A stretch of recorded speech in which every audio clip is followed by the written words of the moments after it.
Viewers, welcome back in our program. जी doctor सागले issue तो पहला सिर्फ दर्शकों ਨੂੰ ਫਿਰ ਦੁਬਾਰਾ ਦੱਸੀਏ viewers ਸਾਡੇ ਪ੍ਰੋਗਰਾਮ ਦਾ ਜੋ ਸਮਾਂ ਹੈ ਉਹ 7:30 ਤੋਂ ਲੈ ਕੇ 9 ਵਜੇ ਤੱਕ ਹੈ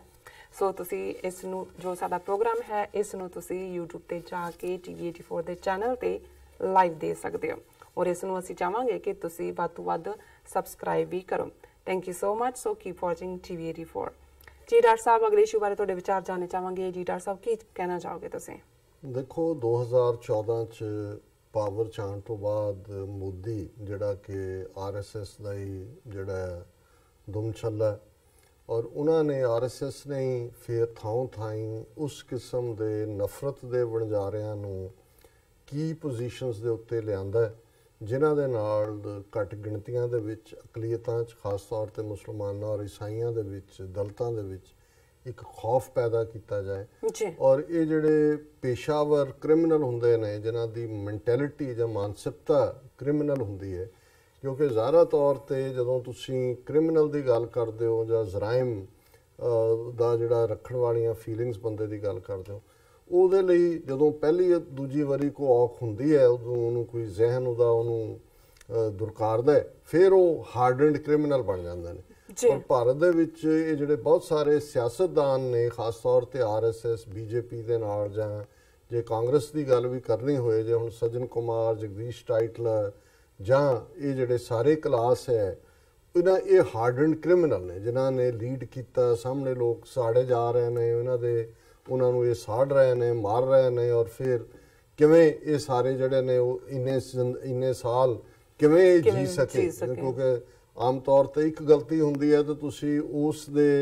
एहसास दे विच ही डुबे रहिंदे अपने आप नूं उहदे चों कढ नहीं सकते सो इसे तरह सियासत दे विच और RSS BJP की सियासत च तां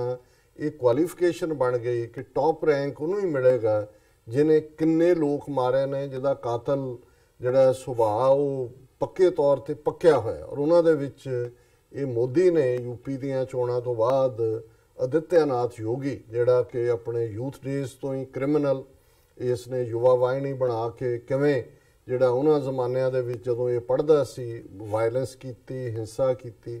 18 ਤੋਂ ਜ਼ਿਆਦਾ ਇਹਦੇ ਖਿਲਾਫ ਜਿਹੜੇ ਨੇ ਕਤਲ ਦੇ ਔਰ ਅਗਜ਼ਨੀ ਦੇ ਔਰ ਫਿਰਕੂ ਨਫ਼ਰਤ ਦੇ ਮੁਕੱਦਮੇ ਸਨ ਜਿਹੜਾ ਚੀਫ ਮਿਨਿਸਟਰ ਬਣਨ ਤੋਂ ਬਾਅਦ ਖੁਦ ਹੀ ਅਸੈਂਬਲੀ 'ਚ ਪਾਸ ਕਰਵਾ ਕੇ ਉਹ ਮਾਫ ਕਰਵਾਏ ਔਰ ਜਿਸ ਕਿਸਮ ਦੀ ਨਫ਼ਰਤ ਦੇ ਨਾਲ ਭਰਿਆ ਹੋਇਆ ਇਹ ਬੰਦਾ ये खुलेआम इन्हें जिवें ईवन ताज महल वर्गा वो जिहड़ा इंस्टीट्यूशन जिहड़ी एक दुनिया दे विच जदों 7 वंडर्स की गल हुंदी है जां जिहड़ी एक हिस्टरी आ उहनूं भी ताजो मंदिर बना के जिवें सारे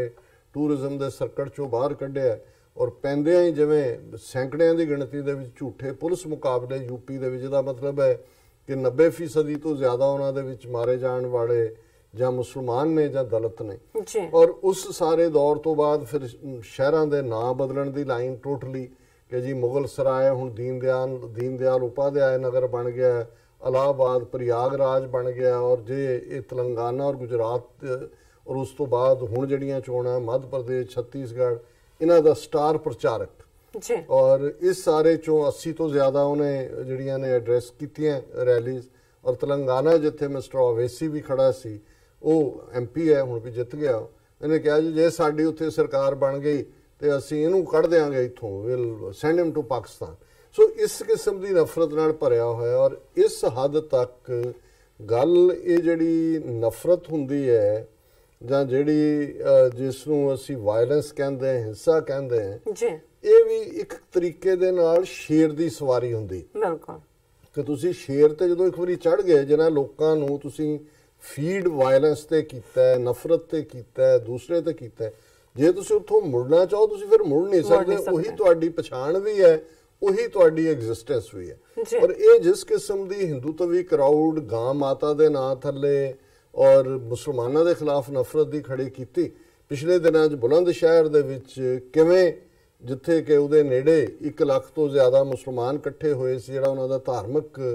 ਥਾਂ ਹੁੰਦੀ ਹੈ ਬੁਲੰਦ ਸ਼ਹਿਰ 'ਚੋਂ ਜਿਹੜੇ ਨੇ ਆਪਸ 'ਚ ਰਿਲੀਜੀਅਸ ਉਹਨਾਂ ਦੀ ਡਿਸਿਪਲਿਨ ਦੀ ਗੱਲ ਹੁੰਦੀ ਹੈ ਕੋਈ ਪੋਲੀਟੀਕਲ ਏਜੰਡਾ ਨਹੀਂ ਹੁੰਦਾ ਉਹਦੇ ਨੇੜੇ ਇੱਕ ਪਿੰਡ ਦੇ ਵਿੱਚ ਕਿਵੇਂ ਅੱਧੀ ਰਾਤ ਤੋਂ ਬਾਅਦ ਕੁਝ ਗਾਵਾਂ ਮਾਰ ਕੇ ਉਹਨਾਂ ਦੇ ਮਾਸ ਜਿਹੜਾ ਉਹ ਲਟਕਾ ਦਿੱਤਾ ਦਰਖਤਾਂ ਨਾਲ ਹੱਡੀਆਂ ਸੁੱਟ ਦਿੱਤੀਆਂ ਔਰ ਅਗਲੇ ਦਿਨ ਉੱਥੇ ਬਾਹਰੋਂ ਆਈ ਕਿਰਾਇਆਂ ਦੀ ਭੀੜ ਜਿਹੜੀ ਹੈ ਉਹ ਇਕੱਠੀ ਕਰਤੀ ਕਿ ਜੀ ਇਹ ਜਿਹੜਾ ਲੱਖ ਮੁਸਲਮਾਨ ਇੱਥੇ ਆਏ ਇਹਨਾਂ ਨੇ ਮਾਰੇ ਨਾ। ਸੋ ਉਹਨਾਂ ਦਾ ਜ਼ਾਹਰ ਸੀ ਕਿ ਜਿਹੜੀ ਉਹਨਾਂ ਦੀ ਪਲੈਨਿੰਗ ਸੀ ਉਹ ਤਾਂ ਸੀ ਵੱਡੇ ਪੈਮਾਨੇ ਤੇ ਮੁਸਲਮਾਨਾਂ ਦਾ ਕਤਲੇਆਮ ਕਰਨ ਦੀ, ਔਰ ਕੱਲਾ ਉਸ 1 ਲੱਖ ਨੂੰ ਹੀ ਨਹੀਂ, ਉਸ ਹਵਾਲੇ ਨਾਲ ਫਿਰ ਸਾਰੇ ਯੂਪੀ ਚੋਂ ਜਿਹੜਾ ਮੁਸਲਮਾਨਾਂ ਦਾ ਖੂਨ ਖਰਾਬਾ ਕਰਨ ਦੀ। ਲੇਕਿਨ ਕਈ ਵਾਰ ਜਿਵੇਂ ਉਹ ਗੁਰੂ ਸਾਹਿਬ ਨੇ ਫਰਮਾਇਆ ਹੋਇਆ ਕਿ ਨਰ ਚਾਹਤ ਕੁਛ ਔਰ ਹੈ ਕੀ ਔਰ ਹੈ ਭਈ, ਕਿ ਜੇ ਬੰਦਾ ਚਾਹੁੰਦਾ ਕੁਝ ਹੋਰ ਹੈ ਤੇ ਹੋਰ ਦਾ ਹੋਰ ਜਾਂਦਾ ਹੈ। ਉਹ ਗੱਲ ਜਿਹੀ ਚੱਲੀ ਨਹੀਂ, ਕਿਉਂਕਿ ਪੁਲਿਸ ਦਾ ਜਿਹੜਾ ਭਾਵੇਂ ਥਾਣਾ ਨੇੜੇ ਹੀ ਸੀ, ਇੰਸਪੈਕਟਰ ਸੁਬੋਧ ਕੁਮਾਰ ਜਾਂ ਦੂਜਾ ਕਿਤੇ ਨਾ ਕਿਤੇ ਕੋਈ ਇਮਾਨਦਾਰ ਬੰਦਾ ਹੁੰਦਾ, ਉਹਨੇ ਆ ਕੇ ਦੇਖਿਆ ਮਿਸਚੀਫ, ਉਹ ਸਮਝ ਗਿਆ, ਉਹਨੇ ਜਿਹੜਾ ਉਹ ਰੋਕਣ ਦੀ ਕੋਸ਼ਿਸ਼ ਕੀਤੀ। ਭੀੜ ਜਿਹੜੀ ਹੈ ਉਹ ਉਧਰ ਨੂੰ ਜਾਣਾ ਚਾਹੁੰਦੀ ਸੀ। ਸੋ ਇਵੈਂਚੁਅਲੀ ਪੁਲਿਸ ਨੇ ਲਾਠੀ ਚਾਰਜ ਕੀਤਾ ਔਰ ਗੋਲੀ ਵੀ ਚਲਾਉਣ ਤੱਕ ਗਏ। ਔਰ ਉਸ ਸਾਰੇ ਦੌਰ ਜਿਹੜਾ ਹੈ ਉਹ ਜਿਹੜੇ ਉਹਨਾਂ ਦੇ ਬਜਰੰਗ ਦਲ ਤੇ ਸ਼ਿਵ ਸੈਨਾ ਜਿਨ੍ਹਾਂ ਨੇ ਇਹ ਸਾਰਾ ਇਹਦੇ ਯੋਗੀ ਦੀ ਮਰਜ਼ੀ ਦੇ ਨਾਲ ਹੀ ਇਹ ਸਾਰਾ ਪ੍ਰੋਗਰਾਮ ਲਿਖਿਆ ਸੀ, ਉਹਨਾਂ ਦੇ ਹੱਥੋਂ ਜਿਹੜਾ ਇੰਸਪੈਕਟਰ ਸੁਬੋਧ ਕੁਮਾਰ ਹੈ ਪੁਲਿਸ ਦਾ, ਉਹ ਮਰ ਗਿਆ। ਔਰ ਹੁਣ ਸਾਹਮਣੇ ਆਇਆ ਵੀ ਈਵਨ ਇੱਕ ਫੌਜ ਦਾ ਜਿਹੜਾ ਜਵਾਨ ਸੀ ਜਿਹੜਾ ਕਸ਼ਮੀਰ 'ਚ ਪੋਸਟਡ ਹੈ ਉਹਨਾਂ ਦਾ, ਜਿਹਨੇ ਉਹ ਮਰਡਰ ਕੀਤਾ। ਸੋ ਜ਼ਾਹਰ ਹੈ ਵੀ ਉਹ ਬਜਰੰਗ ਦਲ ਸ਼ਿਵ ਸੈਨਾ। ਹੁਣ ਜਦੋਂ ਇਹ ਰੌਲਾ ਪਿਆ ਉਹ ਗੱਲ ਤਾਂ ਉੱਥੇ ਰੁਕ ਗਈ, ਮੁਸਲਮਾਨ ਤਾਂ ਬਚ ਗਏ। ਲੇਕਿਨ ਇਸ ਸਾਰੇ ਦੌਰ 'ਚ ਫਿਰ ਇਹ ਹੋਇਆ ਕਿ ਵੀ ਇਸ ਲੈਵਲ ਦਾ ਕੰਮ ਜਦੋਂ ਹੁਣ ਇੱਕ ਵਰਦੀ ਵਾਲਾ ਬੰਦਾ ਮਾਰਿਆ ਜਾਂਦਾ, ਉਹਦਾ ਟੱਬਰ, ਦੂਜੀ ਇੱਕ ਮੂਵਮੈਂਟਮ ਬਣ ਗਈ ਹੈ ਸਾਰੇ ਦੇ ਉੱਤੇ, ਗਵਰਨਮੈਂਟ ਡਿਫੈਂਸਿਵ ਹੋ ਗਈ ਮੋਦੀ ਦੀ। ਔਰ ਇਹ ਸਾਰੇ ਦਾ ਵੀ ਕਿਤੇ ਨਾ ਕਿਤੇ ਜਿਹੜੀ ਹਾਰ ਇਹਨਾਂ ਨੂੰ ਹੋਈ ਹੈ ਮੱਧ ਪ੍ਰਦੇਸ਼ ਔਰ ਦੂਜੀਆਂ ਥਾਵਾਂ ਤੇ, ਇਹ ਵੀ ਹੋਇਆ ਵੀ ਜੇ ਉਹ ਚੱਲ ਜਾਂਦੀ ਤਾਂ ਫਿਰ ਸ਼ਾਇਦ ਉਹਨਾਂ ਨੇ ਉਹ ਟਾਈਮਿੰਗ ਉਹੀ ਚੁਣੀ ਸੀ ਕਿ ਜੇ ਉੱਥੇ ਮੁਸਲਮਾਨਾਂ ਦੇ ਖਿਲਾਫ ਨਫ਼ਰਤ ਹੁੰਦੀ ਤਾਂ ਉਹਦਾ ਫਾਇਦਾ ਉਹਨਾਂ ਨੇ ਮੱਧ ਪ੍ਰਦੇਸ਼, ਛੱਤੀਸਗੜ੍ਹ ਔਰ ਰਾਜਸਥਾਨ 'ਚ ਵੀ ਲੈਣਾ ਸੀ। ਸੋ ਉਹ ਰਾਦਰ ਫਾਇਦੇ ਦੀ ਥਾਂ ਨੁਕਸਾਨ ਸ਼ੁਰੂ ਹੋ ਗਿਆ। ਔਰ ਹੁਣ ਕਿਉਂਕਿ ਇਹ ਗੱਲ ਸਾਹਮਣੇ ਆ ਗਈ ਹੈ ਔਰ ਮਰਨ ਵਾਲਾ ਕਿਉਂਕਿ ਇੱਕ ਹਿੰਦੂ ਸੀ, ਜੇ ਤਾਂ ਇੱਕ ਸਿੱਖ ਹੁੰਦਾ ਇੰਸਪੈਕਟਰ ਉੱਥੇ ਜਾਂ ਮੁਸਲਮਾਨ ਹੁੰਦਾ ਫਿਰ ਤਾਂ ਉਹਨੂੰ ਵੀ ਜੋੜ ਦੇਣਾ ਸੀ ਕਿ ਅੱਤਵਾਦੀਆਂ ਨਾਲ ISI ਨਾਲ ਰਲਿਆ ਹੋਇਆ। ਔਰ ਇਹ ਚੰਗਾ ਸਾਈਨ ਹੈ ਹੁਣ ਕਿ ਵੀ ਜਿਹੜੇ ਅੱਗੇ ਨਹੀਂ ਸੀ ਬੋਲਦੇ ਹੁਣ ਬੋਲਦੇ ਨੇ। ਔਰ ਇਹ ਖਬਰ ਹੈ ਕਿ 83 ex bureaucrats demand Yogi Adityanath's resignation over Bulandshahr violence. The letter follows the December 3rd killing of Inspector Subodh Kumar Singh and another man in Bulandshahr following mob violence over alleged cow slaughter. ਹੁਣ ਜਿਹੜੇ ਸਾਬਕਾ 83 ex bureaucrat ਨੇ, ਇਹ ਕੋਈ ਛੋਟੇ ਮੋਟੇ ਨਹੀਂ ਨੇ। ਉਹਨਾਂ ਦੇ ਵਿੱਚ ਜਿਹੜਾ ਫੋਰਨ ਸੈਕਟਰੀ ਸੀ ਪਿਛਲੀ ਹਕੂਮਤ ਵੇਲੇ ਸ਼ਿਆਮ ਸਰਨ, ਉਹ ਵੀ ਹੈ। ਫਿਰ ਇਸੇ ਤਰ੍ਹਾਂ ਸ਼ਿਵ ਸ਼ੰਕਰ ਮੈਨਨ, ਇਹ ਬੜੇ ਪਾਵਰਫੁਲ ਨਾਂ ਨੇ। ਔਰ ਉਹਨਾਂ 'ਚ ਉਹਨਾਂ ਨੇ ਓਪਨ ਲੈਟਰ ਲਿਖਿਆ ਔਰ ਬਾਕੀ ਉਹਨਾਂ ਦੇ ਨਾਲ ਫਿਰ ਇਹ ਕੁੱਲ ਮਿਲਾ ਕੇ 83 ਨੇ। ਉਹਨਾਂ ਨੇ ਕਿਹਾ ਕਿ ਵੀ ਇਹ ਚੀਫ ਮਿਨਿਸਟਰ ਆਦਿੱਤਿਆਨਾਥ ਰਿਜ਼ਾਈਨ ਕਰੇ। The letter has blamed him for acting as a priest of the agenda of bigotry and also held the top officers responsible for forgetting their constitutional duty. ਉਹਨੇ ਕਿਹਾ ਆਦਿੱਤਿਆਨਾਥ ਯੋਗੀ ਇਹ ਲੋਕਾਂ ਦਾ ਚੀਫ ਮਿਨਿਸਟਰ ਨਹੀਂ ਹੈ, ਇਹ ਤਾਂ ਨਫ਼ਰਤ ਦਾ ਪੁਜਾਰੀ ਹੈ ਔਰ ਇਸ ਲਈ ਰਿਜ਼ਾਈਨ ਕਰੇ। ਦਾ ਲੈਟਰ ਫਿਰ ਉਹਨਾਂ ਨੇ ਕਿਹਾ ਵੀ ਲੈਟਰ ਦਾ ਰੀਜ਼ਨ ਇਹ, ਫਿਰ ਉਹਨਾਂ ਨੇ ਕਿਹਾ letter said Adityanath refuses to acknowledge the gravity of the incident and its communal intent, condemn the perpetrators of violence or direct the police to take action against them, but instead asks them to focus attention on those responsible for illegal cow slaughter. ਵੀ ਬਜਾਏ ਕਿ ਜਿਨ੍ਹਾਂ ਨੇ police inspector ਨੂੰ ਮਾਰਿਆ ਔਰ ਜਿਹੜੀ crowd ਨੇ ਕੀਤਾ ਉਹਨਾਂ ਦੇ ਪਿੱਛੇ ਜਾਂਦਾ, ਇਹ ਕਹਿ ਰਿਹਾ ਜੀ ਉਹਨਾਂ ਨੂੰ ਲੱਭੋ ਜਿਨ੍ਹਾਂ ਨੇ ਉਹ ਗਾਵਾਂ ਮਾਰੀਆਂ ਸੀ। ਔਰ ਹਾਲਾਂਕਿ ਕੋਈ ਕਿਸੇ ਨੇ ਨਹੀਂ ਮਾਰੀਆਂ ਹੈ, ਉਹ ਇਹਨਾਂ ਦਾ ਖੁਦ ਹੀ ਆਪਣਾ ਇਹ ਸੀ ਕਿ ਉਹਦਾ ਆਧਾਰ ਬਣਾ ਕੇ ਉਹਨਾਂ ਨੇ। ਫਿਰ ਉਹਨਾਂ ਨੇ ਕਿਹਾ ਵੀ chief minister of state acted as a high priest of the agenda of bigotry and majoritarian supremacy. It was a deliberate attempt to display majoritarian muscle and send a message to Muslim community living in the region that they have to live in fear and accept their subordinate status. The chief minister also refused to acknowledge that ਇਹ ਸਾਰਾ ਉਹਨਾਂ ਨੇ ਕਿਹਾ ਕਿ ਵੀ ਇਹ ਬਿਲਕੁਲ ਪੁਜਾਰੀ ਬਣਿਆ ਹੋਇਆ। ਔਰ ਇਸ ਸਾਰੇ ਜਿਹੜਾ ਬਿਊਰੋਕਰੈਟਸਾਂ ਨੇ ਸਾਈਨ ਕੀਤੇ ਨੇ ਉਹਨਾਂ ਦੇ ਵਿੱਚ ਦਿੱਲੀ ਦਾ ਸਾਬਕਾ ਗਵਰਨਰ ਨਜੀਬ ਜੰਗ ਵੀ ਹੈ, ਐਕਸ ਫੋਰਨ ਸੈਕਟਰੀ ਜਿਹੜੀ ਹੈ ਸ਼ੁਜਾਤਾ ਸਿੰਘ, ਇਹ ਵੀ ਬੜੀ ਪਪੂਲਰ ਸੀ, ਉਹ ਵੀ ਹੈ। IAS ਟਰਨਡ ਐਕਟਿਵਿਸਟ ਅਰੁਣਾ ਰਾਏ ਹੈ, ਹਰਸ਼ ਮੰਡੇਰ ਫਾਰਮਰ ਪ੍ਰਸਾਰ ਭਾਰਤੀ CEO ਜਵਾਹਰ ਸਰਕਾਰ and farmer planning commission secretary NC Saxena. ਫਿਰ ਉਹਨਾਂ ਨੇ ਈਵਨ ਮੋਦੀ ਨੂੰ ਵੀ ਰਗੜਾ ਦਿੱਤਾ ਹੈ ਕਿ our prime minister who is so voluble in his election campaign and who never tires of telling us of how the Constitution of India is only holy book he worships, maintains stony silence even as he sees a chief minister handpicked by him treat the same constitution with sheer contempt. ਉਹਨੇ ਕਿਹਾ ਜੀ ਆ ਮੋਦੀ ਜਿਹੜਾ otherwise ਕਹਿੰਦਾ ਜੀ ਮੇਰੇ ਲਈ ਕੋਈ ਹੋਲੀ ਬੁੱਕ ਕਨਸਟੀਟਿਊਸ਼ਨ ਹੈ ਜੀ, ਉਹਨੇ ਵੀ ਚੁੱਪ ਰੱਖੀ ਹੋਈ ਹੈ। ਔਰ ਇਹ ਜਿਹੜਾ ਯੋਗੀ ਹੈ ਉਹਦਾ ਹੀ ਚੁਣਿਆ ਹੋਇਆ ਬੰਦਾ ਹੈ, ਔਰ ਇਹ ਜਿਹੜਾ ਬਿਲਕੁਲ ਉਹ ਕਨਸਟੀਟਿਊਸ਼ਨ ਨੂੰ ਜਿਹੜਾ ਹੈ ਉਹ ਉਹਨੇ ਬਿਲਕੁਲ ਟਰੈਸ਼ ਕੀਤਾ ਹੋਇਆ। ਸੋ ਗੱਲ ਕੱਲੀ ਇਹ ਨਹੀਂ ਹੈ, ਤੁਸੀਂ ਇਹਨਾਂ ਦੀ ਅਦਰਵਾਈਜ਼ ਹਿਪੋਕ੍ਰੇਸੀ ਜਾਂ ਦੰਭ ਦੇਖੋ। ਇੱਕ ਪਾਸੇ ਇਹ ਚੰਗੀ ਗੱਲ ਹੈ ਵੀ ਅੱਜ ਇਸ ਲੈਵਲ ਦੇ ਬਿਊਰੋਕਰੈਟ ਖਲੋਤੇ ਨੇ, ਪਰ ਬੀਜੇਪੀ ਦੇ ਤੁਸੀਂ ਅਦਰਵਾਈਜ਼ ਦੇਖੋ ਵੀ ਹਿੰਦੂ ਹਾਰਟਲੈਂਡ 'ਚ ਕਾਊ ਬੈਲਟ ਦੇ ਵਿੱਚ ਤਾਂ ਮੁਸਲਮਾਨਾਂ ਨੂੰ ਟਾਰਗੇਟ ਕਰਨ ਦੇ ਲਈ ਗਾਂ ਦਾ ਬਹਾਨਾ ਹੈ। ਹੁਣ ਕੇਰਲਾ ਦੇ ਵਿੱਚ ਇਲੈਕਸ਼ਨਸ ਹੋਣੀ ਹੈ, ਕੇਰਲਾ ਦੇ ਵਿੱਚ ਮੁਸਲਮਾਨ ਈਸਾਈ ਔਰ 40% ਹਿੰਦੂ ਵੀ ਗਾਂ ਮਾਸ ਖਾਂਦੇ ਨੇ। ਔਰ ਹੁਣ ਉੱਥੇ ਇੱਕ ਜਿਹੜੀ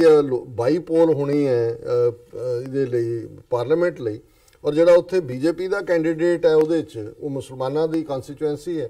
ਉਹ ਇਹ ਕਹਿ ਰਿਹਾ ਜੀ ਮੈਨੂੰ ਜੇ ਤੁਸੀਂ ਐਮਪੀ ਬਣਾ ਦਿੱਤਾ ਤੇ ਮੈਂ ਇਸ ਗੱਲ ਨੂੰ ਯਕੀਨੀ ਬਣਾਵਾਂਗਾ ਕਿ ਤੁਹਾਨੂੰ ਸ਼ੁੱਧ ਗਾਂ ਦਾ ਮਾਸ ਮਿਲੇ। BJP candidate for Kerala Lok Sabha bypolls promises quality beef if elected. ਫਿਰ ਉਹਨਾਂ ਨੇ ਕਿਹਾ ਕਿ ਬਈ ਇਹ ਜਿਹੜੀ ਪੋਪੂਲੇਸ਼ਨ ਕੇਰਲਾ ਦੇ ਵਿੱਚ ਜਿਹੜਾ ਹਲਕਾ ਜਿੱਥੇ ਖਲੋਣਾ ਹੈ ਉੱਥੇ 65% ਪੋਪੂਲੇਸ਼ਨ ਮੁਸਲਮਾਨਾਂ ਦੀ ਹੈ ਤੇ 5% ਕ੍ਰਿਸਚੀਅਨ ਦੀ ਹੈ। ਔਰ ਇਹ ਉਹਦੇ 'ਚੋਂ ਇਹ ਕਹਿ ਰਿਹਾ ਕਿ ਇਹ BJP candidate for by election to Kerala Muslim dominated Malappuram parliamentary constituency has promised quality beef for the people if they elect him। ਇਹ ਉਹ ਆਪਣੇ ਪੋਲ ਪਲੇਜ ਦੇ ਵਿੱਚ ਕਹਿ ਰਿਹਾ ਕਿ ਜੀ ਮੈਂ ਜਿਹੜਾ ਹੈ ਉਹ ਤੁਹਾਨੂੰ I will ensure quality beef and standard abattoirs in my constituency। ਫਿਰ ਉਹਨੇ ਕਿਹਾ ਜੀ ਮੇਰੇ ਓਪੋਨੈਂਟ ਕਹਿ ਰਹੇ ਨੇ ਜੀ ਕਿ ਬੀਫ ਬੈਨ ਬੀਜੇਪੀ ਲਾ ਨਾ ਮੈਂ ਤੁਹਾਨੂੰ ਵਧੀਆ ਗਾਂ ਜਿਹੜੀ ਹੈ ਉਹ ਪਰੋਸਾਂਗਾ ਤੁਹਾਡੇ ਲਈ ਔਰ ਮੇਕ ਸ਼ੋਰ ਕਰਾਂਗਾ ਵੀ ਤੁਹਾਨੂੰ ਵਧੀਆ ਗਾਂ ਦਾ ਜਿਹੜਾ ਉਹ ਮਾਸ ਮਿਲੇ। ਸੋ ਕੁੱਲ ਮਿਲਾ ਕੇ ਇਹ ਹੈ ਕਿ ਵੀ ਜਿਹਨੂੰ ਮੱਕਾਰੀ ਕਹਿੰਦੇ ਨੇ ਕਿ ਵੀ ਰੋਟੀ ਖਾਓ ਸ਼ੱਕਰ ਨਾਲ, ਦੁਨੀਆ ਲੁੱਟੋ ਮੱਕਰ ਨਾਲ, ਇਹ ਹੈ ਮੱਕਾਰੀ। ਉੱਥੇ ਕੇਰਲਾ ਦੇ ਵਿੱਚ ਮਾਂ ਨਹੀਂ ਰਹਿੰਦੇ ਇਹਨਾਂ ਦੀ, ਜਾਂ ਕੇਰਲਾ ਵਾਲੀਆਂ ਗਾਵਾਂ ਜਿਹੜੀਆਂ ਉਹ ਮਤਰਈਆਂ ਨੇ ਕਿ ਵੀ ਉਹ ਖਾ ਜਾਣ। ਉਹ ਇੱਧਰ ਜਿਹੜੀ ਹੈ ਇਹਨਾਂ ਦੀ ਸਖੀ ਮਾਂ ਹੈ ਗੰਗਾ ਜਮਨਾ ਦੇ ਵਿਚਕਾਰ ਬੈਠੀ। ਪਰ ਆਮ ਲੋਕ ਵਿਚਾਰੇ ਜਿਹੜੇ ਨੇ ਉਹ ਕਿਵੇਂ ਇਸ ਸਾਰੇ ਦਾ ਸ਼ਿਕਾਰ ਹੁੰਦੇ ਨੇ। ਸੋ ਇਹ ਅੱਜ ਦਾ ਸੈਕੰਡ ਵਾਲਾ ਇਸ਼ੂ ਹੈ, ਤੁਸੀਂ ਸਾਡੇ ਦਰਸ਼ਕਾਂ ਨਾਲ ਸਾਂਝਾ ਕੀਤਾ ਹੈ। ਇੱਥੇ ਲੈਣੇ ਆ ਬ੍ਰੇਕ ਤੋਂ ਪਹਿਲਾਂ ਅਸੀਂ ਦਰਸ਼ਕਾਂ ਤੇ ਸਰੋਤਿਆਂ ਨੂੰ ਅਪੀਲ ਤੇ ਬੇਨਤੀ ਕਰ ਦਈਏ। ਵੀਅਰਸ, ਜਿਸ ਤਰ੍ਹਾਂ ਕਿ ਤੁਸੀਂ ਜਾਣਦੇ ਹੋ ਕਿ TV84 ਇੱਕ ਪੰਥਕ ਚੈਨਲ ਹੈ। TV84 ਸਿੱਖਾਂ, ਕਸ਼ਮੀਰੀਆਂ ਤੇ ਭਾਰਤੀਆਂ ਨੌਰਥ ਈਸਟ ਸਟੇਟਾਂ ਦੇ ਲੋਕਾਂ ਦੇ ਸਵੈਨੇ ਦੇ ਹੱਕਾਂ ਦਾ ਹਾਮੀ ਹੈ। ਅਸੀਂ ਚਾਹਾਂਗੇ ਕਿ ਤੁਸੀਂ TV84 ਦੀ ਵੱਧ ਤੋਂ ਵੱਧ ਮਾਈਕ ਸਹਾਇਤਾ ਕਰੋ। ਤੁਸੀਂ ਆਪਣੀ ਮਾਈਕ ਸਹਾਇਤਾ ਸਾਡੀ ਵੈਬਸਾਈਟ tv84.tv ਤੇ ਜਾ ਕੇ ਪੇਪਲ ਦੀ ਵਰਤੋਂ ਕਰਕੇ ਵਨ ਟਾਈਮ ਡੋਨੇਟ ਕਰ ਸਕਦੇ ਹੋ, ਮੰਥਲੀ ਡੋਨੇਟ ਵੀ ਕਰ ਸਕਦੇ ਹੋ। ਤੁਸੀਂ TV84 ਦੇ ਨਾਮ ਤੇ ਚੈੱਕ ਬਣਾ ਕੇ ਸਾਨੂੰ ਮੇਲ ਵੀ ਕਰ ਸਕਦੇ ਹੋ ਸਾਡੇ ਇਸ ਪਤੇ ਤੇ 36-0137 ਲੌਂਗ ਆਈਲੈਂਡ ਸਿਟੀ, ਨਿਊਯਾਰਕ 11101 USA, ਜਾਂ ਫਿਰ ਤੁਸੀਂ ਸਾਨੂੰ ਫੋਨ ਰਾਹੀਂ ਵੀ ਸੰਪਰਕ ਕਰ ਸਕਦੇ ਹੋ ਸਾਡੇ ਫੋਨ ਨੰਬਰ ਤੇ 5164060694। ਵਿਊਅਰਸ, ਬ੍ਰੇਕ ਤੇ ਜਾਣ ਤੋਂ ਪਹਿਲਾਂ ਅਭੀ ਦੱਸ ਦਈਏ ਜੋ ਸਾਡੇ ਪ੍ਰੋਗਰਾਮ ਦਾ ਸਮਾਂ ਹੈ ਉਹ 7:30 ਤੋਂ ਲੈ ਕੇ 9 ਵਜੇ ਤੱਕ ਹੈ। ਤੁਸੀਂ ਇਸ ਨੂੰ ਦੇਖ ਸਕਦੇ ਹੋ ਸਾਡੇ YouTube ਤੇ ਜਾ ਕੇ TV84 ਦੇ ਜੋ ਚੈਨਲ ਹੈ ਉਸ ਤੇ, ਔਰ ਇਸ ਨੂੰ ਵੱਧ ਤੋਂ ਵੱਧ ਸਬਸਕ੍ਰਾਈਬ ਵੀ ਕਰੋ। ਜੋ ਬਾਕੀ ਲਾਈਵ ਪ੍ਰੋਗਰਾਮ ਨੇ ਜੋ ਕਿ ਉਹਨਾਂ ਦਾ ਟਾਈਮਿੰਗ ਹੈਗਾ, ਜਿਸ ਤਰ੍ਹਾਂ ਸਾਡੇ ਪ੍ਰੋਗਰਾਮ ਦਾ ਟਾਈਮ ਹੈਗਾ 7:30 ਤੋਂ ਲੈ ਕੇ 9 ਵਜੇ ਤੱਕ, ਔਰ ਜੋ ਪੰਜਾਬੀ ਖਬਰਾਂ ਦਾ ਟਾਈਮ ਹੈ ਉਹ ਹੈ 9 ਵਜੇ ਤੋਂ ਲੈ ਕੇ 9:30 ਵਜੇ ਤੱਕ। ਜੋ ਸਪੈਸ਼ਲ ਇੰਟਰਵਿਊਜ਼ ਜਿਹੜੀਆਂ ਵੱਖ-ਵੱਖ ਸ਼ਖਸੀਅਤਾਂ ਨਾਲ ਹੁੰਦੀਆਂ ਹਨ ਉਹ ਹੈ ਉਸ ਦਾ ਟਾਈਮ ਹੈ 9:30 ਤੋਂ ਲੈ ਕੇ 10 ਵਜੇ ਤੱਕ। ਸੋ ਕੀਪ ਵਾਚਿੰਗ TV84। ਮਿਲਦੇ ਹਾਂ ਬ੍ਰੇਕ ਤੋਂ ਬਾਅਦ।